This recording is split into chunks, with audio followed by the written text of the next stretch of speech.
کہ یا اللہ تو ہمیں ان لوگوں میں شامل کر دے جو وہ تمام اہتمام کر رہے ہیں جس کے ذریعے ہم اللہ کی خوشنودی تک پہنچ جائیں گے، اس جگہ پہنچ جائیں گے جہاں پہ کہ اللہ تعالیٰ ہمیں لے کے جانا چاہتے ہیں۔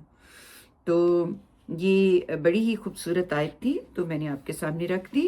اس کے بعد پھر ہم آیت، اس کی آخری آیات جو 196 سے شروع ہوتی ہے اس کو دیکھ لیتے ہیں۔ فرمایا، اس ملک کے شہروں میں منکروں کی یہ چلت پھرت تمہیں کسی مغالطے میں نہ ڈالے۔ اے پیغمبر، یہ تھوڑا سا لطف ہے، پھر ان کا ٹھکانہ جہنم ہے اور وہ کیا ہی بری جگہ ہے۔ اس کے برخلاف جو لوگ اپنے پروردگار سے ڈرتے رہے ان کے لیے ایسے باغ ہیں جن کے نیچے نہریں بہتی ہوں گی، وہ ان میں ہمیشہ رہیں گے۔ یہ اللہ کی طرف سے ان کے لیے پہلی مہمانی ہے، اور جو کچھ اللہ کے پاس ہے اس کے وفادار بندوں کے لیے وہ کہیں بہتر ہے، اور ان وفادار بندوں سے اہل کتاب بھی خالی نہیں ہیں۔ یہ حقیقت ہے کہ ان اہل کتاب میں سے ایسے بھی ہیں جو خدا پر سچا ایمان رکھتے ہیں، اس کتاب پر ایمان رکھتے ہیں جو تمہاری طرف نازل کی گئی ہے، اور اس پر بھی جو اس سے پہلے ان کی طرف نازل کی گئی تھی، اللہ سے ڈرتے ہوئے۔ وہ اللہ کی آیتوں کو تھوڑی قیمت پر بیچ نہیں دیتے، ان کا اجر ان کے پروردگار کے پاس ہے، وہ بہت جلد انہیں مل جائے گا۔ اس کے لیے اللہ حساب چکانے میں دیر نہیں لگاتا۔ اور اے ایمان والو، آخری فتح تمہاری ہوگی، لیکن اس کے لیے ضروری ہے کہ صبر کرو، اپنے حریفوں کے مقابلے میں پامردی دکھاؤ، مقابلے کے لیے تیار رہو، اور تمام معاملات میں اللہ کا تقوی اختیار کرو، یعنی پرہیزگاری کی طرف رہو۔ اللہ کے ساتھ اپنا تقوی کا تعلق جو ہے وہ بناؤ، جس میں کہ اللہ تعالیٰ کا وہ وعدہ آپ کے سامنے آ جائے گا کہ تقوی کرنے والوں کے ساتھ اللہ تعالیٰ بہت قریب ہیں۔ تو یہاں یہی کہا کہ تیار رہو اور تمام معاملات میں اللہ کا تقوی اختیار کرو۔ تو یہ بہت ہی اہم آیات تھیں سورت آل عمران میں سے۔ تو اب ہم سورت نساء کی طرف موو کرتے ہیں اور دیکھتے ہیں کہ یہ سورت نساء جو ہے یہ صالح معاشرت کی بنیاد کو واضح کرتی ہے، یعنی اس سورت کا موضوع ہی امت مسلمہ کے لیے معاشرتی معاملات، گھریلو زندگی کے معاملات، معاشرے کے کمزور طبقات یعنی بچے، یتیم اور خواتین کے متعلق احکامات جو ہیں وہ اس میں دیے گئے ہیں، اور معاشرے کا تزکیہ اور تطہیر کرنے کے لیے سورت کی ابتدا میں ہی جو پہلی آیت ہے وہی اس ہدایت کی ایک جامع تمہید ہے۔ ہم اسی سے اس کی ابتدا کرتے ہیں اور اس کو پڑھ لیتے ہیں۔ اس میں فرمایا، بسم اللہ الرحمن الرحیم، لوگو اپنے پروردگار سے ڈرو جس نے تمہیں ایک جان سے پیدا کیا اور اسی کی جنس سے اس کا جوڑا بنایا، اور ان دونوں سے بہت سے مرد اور عورتیں اس دنیا میں پھیلا دیں۔ اس اللہ سے ڈرو جس کا واسطہ دے کر تم ایک دوسرے سے مدد چاہتے ہو، اور ڈرو رشتوں کے توڑنے سے، بے شک اللہ تم پر نگہبان ہے۔ تو یہیں سے بات کی ابتدا کرتے ہوئے اللہ تعالیٰ یہ بتا رہے ہیں کہ تمہیں ایک جان سے پیدا کیا ہے، تو کسی کو کسی پہ کوئی برتری نہیں، تو جو عورتیں اور مرد ہیں ان کے مابین کوئی فرق نہیں، دونوں ایک ہی طرح کے ہیں، اور جن رشتوں میں تمہیں باندھا گیا ہے ان رشتوں کے تقدس کا خیال کرو، ان کی پامالی سے ڈرو، جو رشتوں میں اللہ نے تمہیں باندھا ہے اس پہ قائم رہو، تو اللہ سب کچھ دیکھ رہا ہے، اللہ تم پہ نگران ہے۔ تو اس کے بعد جو میں نے اگلی آیت اس میں سے لی وہ آیت 29 سے 31 تک ہے، جس میں ایمان والوں کو مخاطب کیا ہے، جس میں جان مال اور آبرو کی حرمت بھی بتائی ہے۔ تو اس کو اب ہم دیکھ لیتے ہیں۔ یہ وہ آیات ہیں جن کو آپ اپنے ذہن میں رکھیں اور ان کے بارے میں غور کریں، ان کی طرف متوجہ ہوں، کیونکہ ان کے ذریعے آپ کو قرآن کے اندر جو آپ کے لیے پیغام ہے وہ پہنچتا ہے۔ تو فرمایا، یہ اس سے پہلے جو آیت نمبر 28 ہے وہ بھی اللہ تعالیٰ کی بہت ہی، جس طرح سے اللہ معاملہ کرتے ہیں انسانوں کے ساتھ اس کی طرف متوجہ کرتے ہیں، اور پھر آگے سے حکم دے رہے ہیں، تو وہ آیت بھی دیکھ لیتے ہیں۔ آیت 28 میں کہہ رہے ہیں اللہ تعالیٰ، اللہ تم پر سے پابندیوں کو ہلکا کرنا چاہتا ہے اس لیے کہ تمہاری کمزوریوں کی رعایت کرے، اور حقیقت یہ ہے کہ انسان بڑا ہی کمزور پیدا ہوا ہے۔ وہ مالک ہے نا، اس نے ہمیں بنایا ہے، وہ جانتا ہے ہم کیا کر سکتے ہیں کیا نہیں کر سکتے. تو اس نے بہت سی پابندیاں جو خود سے لگا لی ہوئی تھیں، یہود اور نصارہ نے اپنی بدعات کو فالو کرتے ہوئے انہیں نجات دی اور ان کو ہلکا کر دیا. تو آگے فرمایا، ایمان والو ایک دوسرے کا مال آپس میں باطل طریقوں سے نہ کھاؤ، الا یہ کہ باہمی رضامندی سے تجارت کی جائے، اور ایک دوسرے کو قتل نہ کرو، اس میں شبہ نہیں کہ اللہ تم پر بڑا مہربان ہے. اور یاد رکھو، جو لوگ ظلم اور زیادتی کے ساتھ ایسا کریں گے ان کو ہم ضرور ایک سخت بھڑکتی ہوئی آگ میں جھونک دیں گے، اور اللہ کے لیے یہ بہت ہی آسان ہے. ان گناہوں سے بچو، اس لیے کہ تمہیں جن چیزوں سے منع کیا جا رہا ہے ان کے بڑے بڑے گناہوں سے اگر تم بچتے رہے تو تمہاری چھوٹی برائیوں کو ہم تمہارے حساب سے ختم کر دیں گے اور تمہیں عزت کی جگہ داخل کریں گے. سبحان اللہ. اللہ تعالیٰ بہت بے نیاز ہے اور وہ انسانوں کو بہت نوازتا ہے. پھر اس کے آگے فرمایا، یہ بھی آیات ایسی ہیں جو آپ کے ذہن میں رہنی چاہیے، اور جو کچھ اللہ نے تم میں ایک کو دوسرے پر ترجیح دی ہے اس کی تمنا نہ کرو، اس لیے کہ مردوں نے جو کمایا اس کا حصہ انہیں مل جائے گا اور عورتوں نے جو کمایا اس کا حصہ انہیں بھی لازماً مل جائے گا. ایک دوسرے سے آگے بڑھنے کی تمنا ہو تو اس میدان میں آگے بڑھو، یعنی ایک دوسرے سے سبقت لینی ہی یہ نہ کرو کہ میں عورت تو میں بڑی کمال چیز، یا آدمی کہے میں مرد تو اس کی وجہ سے میں بڑا کمال. جو اللہ نے تمہیں صلاحیتیں دی ہیں، جو تمہیں اللہ تعالیٰ نے خاص قسم کی فطرت پہ پیدا کیا ہے، اس کو سمجھو، اور ایک دوسرے سے آگے بڑھنے کی تمنا ہو تو اس میدان میں بڑھو اور اس کے لیے اللہ سے اس کے فضل کا حصہ مانگو. یقیناً اللہ ہر چیز کا علم رکھتا ہے. یہی ترجیحات وراثت کی تقسیم میں بھی ملحوظ رہیں، اور والدین اور قرابت مندوں کو چھوڑے ہوئے مال میں انہی کے مطابق ہم نے ہر ایک کے لیے وارث ٹھہرا دیے ہیں. ان میں تبدیلی کی کوشش نہ کرو، اور رہے وہ لوگ جن سے تمہارے عہد و پیمان ہوں تو ان کا حصہ انہیں دو. اس میں البتہ کسی حقدار کو نقصان پہنچانے کا کوئی ارادہ نہیں ہونا چاہیے، اس لیے کہ اللہ ہر چیز پر نگران ہے.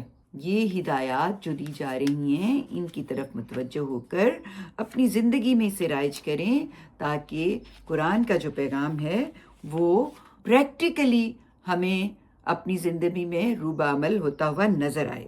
پھر اس کے بعد جو آیت 36 ہے وہاں سے بھی جو اللہ تعالیٰ رہنمائی کر رہے ہیں وہ بھی یہاں دیکھ لیتے ہیں. آیت 36 فرمایا، اور تم سب اللہ کی بندگی کرو اور اس کے ساتھ کسی چیز کو شریک نہ ٹھہراؤ، والدین کے ساتھ اچھا برتاؤ کرو، اور قرابت مندوں، یتیموں، مسکینوں اور پڑوسی رشتہ داروں، اجنبی ہمسایوں اور ہم نشینوں کے ساتھ بھی حسن سلوک سے پیش آؤ. اسی طرح مسافروں اور لونڈی غلاموں کے ساتھ جو تمہارے قبضے میں ہوں. اللہ ان لوگوں کو پسند نہیں کرتا جو اتراتے اور اپنی بڑائی پر فخر کرتے ہیں، جو خود بھی بخل کرتے ہیں اور دوسروں کو بھی اس کا مشورہ دیتے ہیں، اور اللہ نے اپنے فضل میں جو کچھ انہیں دیا ہے اسے چھپاتے ہیں. ایسے ناشکروں کے لیے ہم نے ذلیل کر دینے والا عذاب تیار کر رکھا ہے، جو اپنا مال لوگوں کو دکھانے کے لیے خرچ کرتے ہیں اور نہ اللہ کو مانتے ہیں اور نہ قیامت کے دن پر ایمان رکھتے ہیں. ان کا ساتھی شیطان ہے، اور حقیقت یہ ہے کہ جس کا ساتھی شیطان بن جائے تو وہ بہت ہی برا ساتھی ہے. ان کا کیا نقصان تھا اگر یہ اللہ اور قیامت کے دن پر ایمان لاتے اور اللہ نے جو کچھ انہیں بخشا اور اس میں خرچ کرتے. اور حقیقت یہ ہے کہ اللہ ان سے خوب باخبر ہے.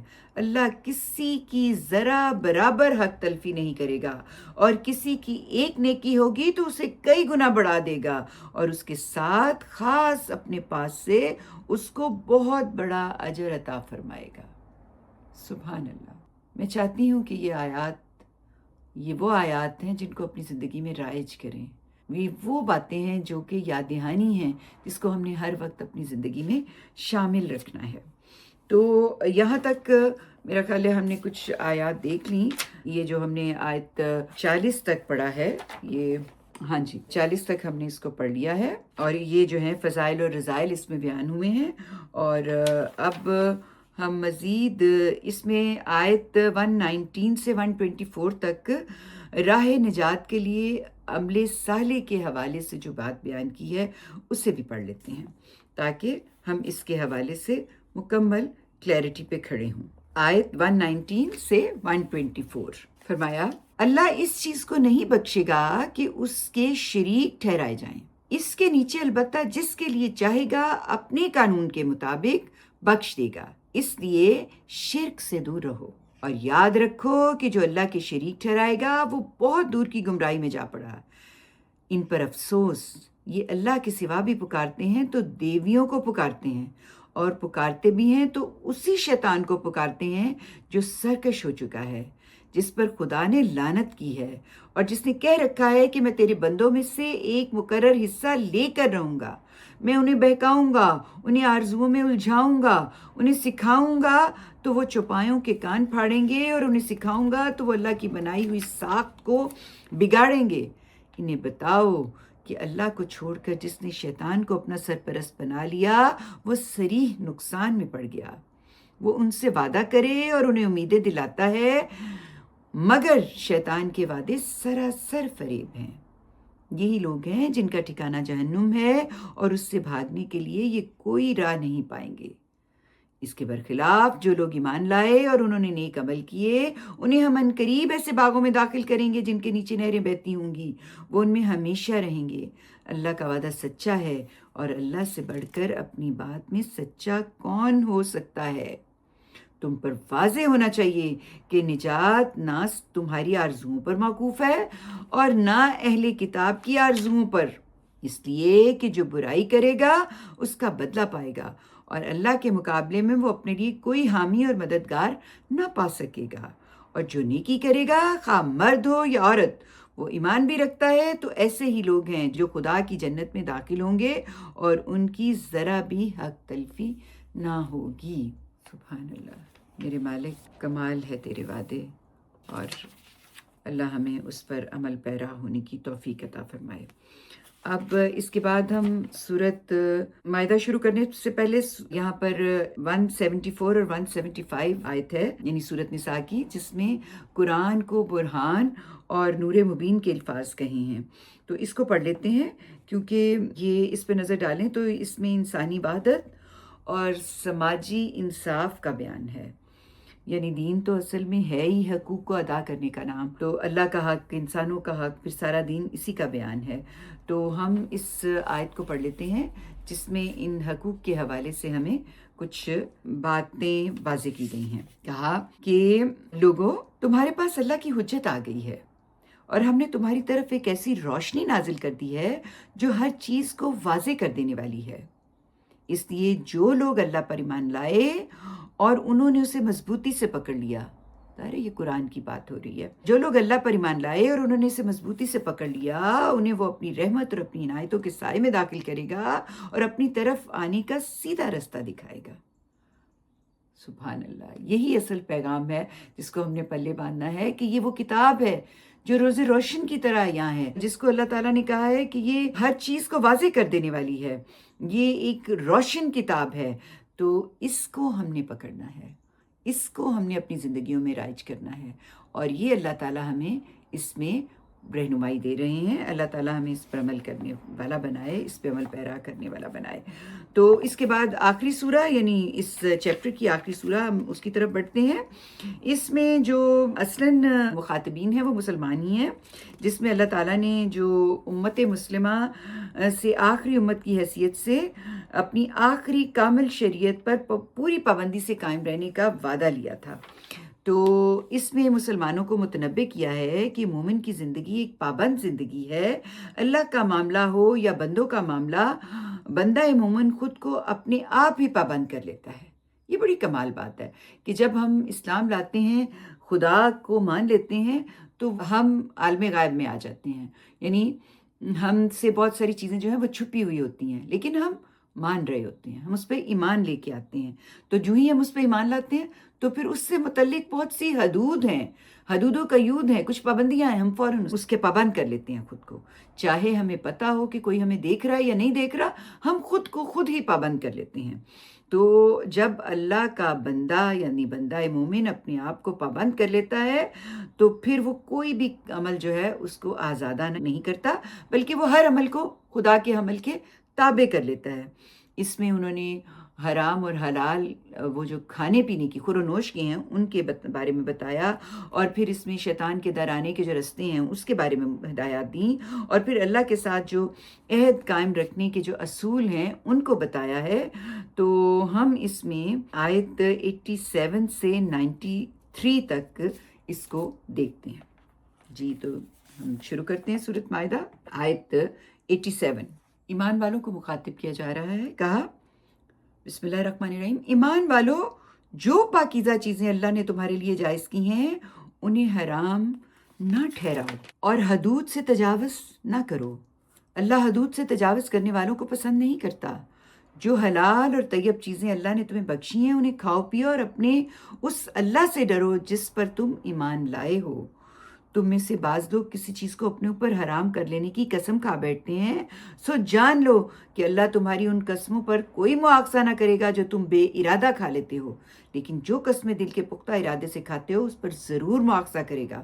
سو اس طرح کی قسم اگر توڑ دی جائے تو اس کا کفارہ یہ ہے کہ 10 مسکینوں کو اس کے معیار کا کھانا کھلایا جائے جو تم عام طور پر اپنے اہل و عیال کو کھلاتے ہو، یا انہیں پہننے کے لیے کپڑے دیے جائیں، یا ایک غلام آزاد کیا جائے. پھر جسے یہ میسر نہ ہو اس کے لیے 3 دن کے روزے ہیں. یہ تمہاری قسموں کا کفارہ ہے. جب تم قسم کھا بیٹھتے ہو اسے ادا کرو اور اپنی قسموں کی حفاظت کرو. اللہ اس طرح تمہارے لیے اپنی آیتوں کی وضاحت کرتا ہے تاکہ تم اس کے شکر گزار بنو. ایمان والو، یہ شراب اور جوا اور تھان اور قسمت کے تیر سب گندے شیطانی کام ہیں، سو ان سے بچو کہ تم فلاح پاؤ. شیطان تو یہی چاہتا ہے کہ تمہیں شراب لگا کے تمہارے درمیان دشمنی اور بغض ڈال دے اور تمہیں خدا کی یاد اور نماز سے روک دے. پھر کیا ان چیزوں سے باز آتے ہو؟ ان سے باز آ جاؤ اور اللہ اور اس کے رسول کی اطاعت کرو اور نافرمانی سے بچتے رہو. لیکن ہماری اس ہدایت سے منہ موڑو گے تو جان لو کہ ہمارے پیغمبر پر تو اس کے سوا کوئی ذمہ داری نہیں ہے کہ وہ وضاحت کے ساتھ پہنچا دے. تم میں سے جو لوگ ایمان لائے اور اس پر اچھے عمل کرنے لگے انہوں نے اس سے پہلے جو کچھ کھایا پیا اس پر کوئی گناہ نہیں. جب انہوں نے تقوی اختیار کیا، ایمان لائے اور اچھا عمل کرتے رہے، پھر مزید یہ کہ تقوی اختیار کیا اور اپنے ایمان پر ثابت قدم رہے، پھر یہی نہیں تقوی اختیار کیا اور خدا کے ہر حکم پر خوبی کے ساتھ عمل پیرا ہوئے. اور حقیقت یہ ہے کہ اللہ خوبی کا رویہ اختیار کرنے والوں کو پسند کرتا ہے. اس کے بعد آگے بھی بہت سے باتیں اللہ تعالیٰ نے جن کی ممانت کی اور جن کی اجازت دی کھانے پینے خور و نوش کے حوالے سے اس کا ذکر کیا ہے. آپ اس کی طرف جب بھی آپ قرآن پڑھنا شروع کریں اور خور و نوش کے متعلق آپ چیزوں کو جاننا چاہیں تو ان آیات کی طرف متوجہ ہوں. تو یہاں تک ہم نے سورۃ مائدہ کی آیت کو دیکھا، اس میں جو باتیں تھیں ان کے حوالے سے پڑھا. اب ہمارا آج کا جو باب ہے وہ یہاں پر اختتام پذیر ہوتا ہے. تو ہم نے یہ دیکھنا ہے کہ ہم نے یہاں سے کیا سیکھا، ہم کیا لے کے چل رہے ہیں. ہم نے اپنی عبادت کو اخلاق میں ڈھالنا ہے، یعنی عبادت کرنی ہے اور بہترین طریقے سے کرنی ہے، اخلاص کے ساتھ کرنی ہے، خلوص نیت سے کرنی ہے اور احسن طریقے سے کرنی ہے. اور ہمارا ایمان نظر آنا چاہیے ہمارے رویوں میں. یعنی یہ ایمان بے شک ایک داخلی کیفیت ہے، ایک اندر کے حالت ہے، لیکن یہ ہمیں نظر آنی چاہیے. جب ایک انسان مسلمان اپنے آپ کو کہتا ہے کہ میں صاحب ایمان ہوں تو پھر اس کا رویہ، اس کا اٹھنا بیٹھنا، اس کا چلنا پھرنا، اس کے آداب، ہر چیز میں وہ ایمان کی جھلک نظر آنی چاہیے. جب وہ کوئی معاملہ کر رہا ہے تو جس انصاف کے ساتھ وہ معاملہ کرے اس کا ایمان اس میں نظر آنا چاہیے. تو رمضان اسی حوالے سے ہماری کردار سازی کرتا ہے۔ تو یہ قرآن کے جو اخلاقی اور آفاقی اصول ہیں یہ ہم نے پڑھے۔ اللہ تعالیٰ سے دعا ہے کہ وہ ہمیں ان احکامات کے مطابق عملی زندگی میں انہیں پریکٹس کرنے کی توفیق عطا فرمائے۔ احکامات اور اخلاقیات سے متعلق جو ہم نے آیات سنی ہیں اس سے آپ کے ذہن میں کوئی سوال پیدا ہو تو اس کو نوٹ کریں، اس کا جواب تلاش کرنے کی خود کوشش کریں۔ قرآن جب پڑھیں اس کا جواب تلاش کرنے کی کوشش کریں، اور اگر اس کا جواب آپ کو کنفیوز کرتا ہے تو پھر اس کو سامنے لے کے آئیں، ہم اس کو ڈسکس کریں گے۔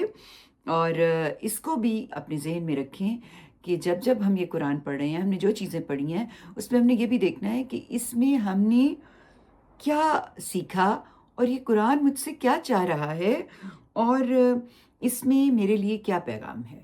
یعنی ہم نے یہ رکھنا ہی اس حساب سے تھا نا، اس کو چیپٹر وائز ہم نے تقسیم کیا تھا کہ ہم نے اس میں اللہ نے جو ہمیں پیغامات دیے ہیں، ہمیں اس دنیا سے دوسری دنیا کو جوڑنے کے لیے، اپنی تیاری کے لیے ہم نے ان کو دیکھنا ہے اور سمجھنا ہے۔ اور یہ جو آج ہم نے پڑھا، یعنی یہ جو چیپٹر آج ہم نے کمپلیٹ کیا، اس میں ہم نے دیکھنا ہے اس پورے چیپٹر کو سامنے رکھتے ہوئے کہ اس پیغام کے حوالے سے ہماری کیا رہنمائی ہوئی ہے، تو ہم کیا کچھ سمجھ پائے ہیں، کیا کچھ جان پائے ہیں۔ تو آخر میں دعا کروں گی کہ اللہ تعالیٰ ہمیں قرآن کو پڑھنے، سمجھنے اور اس پر عمل کرنے کی توفیق عطا فرمائے، ہمیں ایک سچا مسلمان، سچا ایماندار، وہ انسان جو اپنی ہر بات کے لیے قرآن کی طرف رجوع کرتا ہے کہ مجھے قرآن سے رہنمائی ملے، تو ہمیں ایسا انسان بنا دے۔